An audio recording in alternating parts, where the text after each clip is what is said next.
আচ্ছা, তোমরা যারা প্রেজেন্টেশনে খুব প্যারায় থাকো তাদের জন্য ছোট্ট একটা সলিউশন দেখাই দিই, আশা করি তোমাদের অনেক হেল্প হবে। Let's see. Okay, so AI টুলটা অ্যাড করার জন্য আমরা চলে আসি আমাদের গুগল স্লাইডে আমরা কিন্তু প্রেজেন্টেশন ম্যাক্সিমাম ক্ষেত্রে বানাই। এখানে এক্সটেনশনে চলে যাবো, এক্সটেনশনে অ্যাড অনে করে দিব, নিউ অ্যাড অনে চলে যাব, এবং এখানে আসার পরে আমাদের যেই টুলটা সার্চ করতে হবে সেই টুলের নাম হলো ম্যাজিক স্লাইড।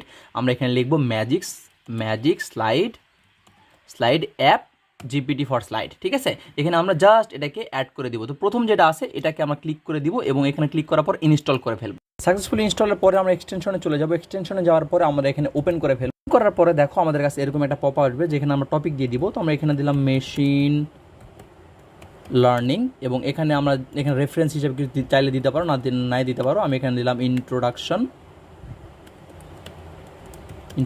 Class slides. ওকে, দেখো এটা করার পরে জাস্ট আমরা নিজে কয়টা স্লাইড আমরা নিব সেটা আমরা সিলেক্ট করে দিব, তারপর আমরা জাস্ট জেনারেটর ক্লিক করবো। ওকে, দেখো আমাদের কিন্তু এই স্লাইড 5টা চাইছিলাম, 5টা স্লাইড কিন্তু আমাদেরকে বানিয়ে দিয়ে দিছে। ঠিক আছে, স্লাইড আমাদের হয়ে গেছে। সো আমরা এখন দেখি যে আমাদের স্লাইডটা কেমন হলো। তো আমি যেখানে স্লাইড শো দিই, স্লাইড শোতে দেখি আমাদের কী অবস্থা। Let's see. ওকে, দেখো আমাদের স্লাইডটা বানাইছে, একটা টাইটেল সহ একটা ছবিও অ্যাড করে দিয়েছে, বেসিক অফ মেশিন লার্নিং, তারপরে আরও কয়টা ছবি দিয়েছে, তারপরে এখানে আরেকটা ছবি দিয়েছে, এখানে বেনিফিট সব দিয়ে দিয়েছে। অর্থাৎ মোটামুটি চলার মতো একটা স্লাইড আমাদের বানিয়ে দিয়েছে। তো কুইক কাজের জন্য তোমরা কিন্তু এইভাবে খুব ইজিলি এআই দিয়ে একটা স্লাইড বানিয়ে নিতে পারবা, এটা গুগল স্লাইডেও। ঠিক আছে, আশা করছি ভিডিওটা খুব ভালো লাগছে।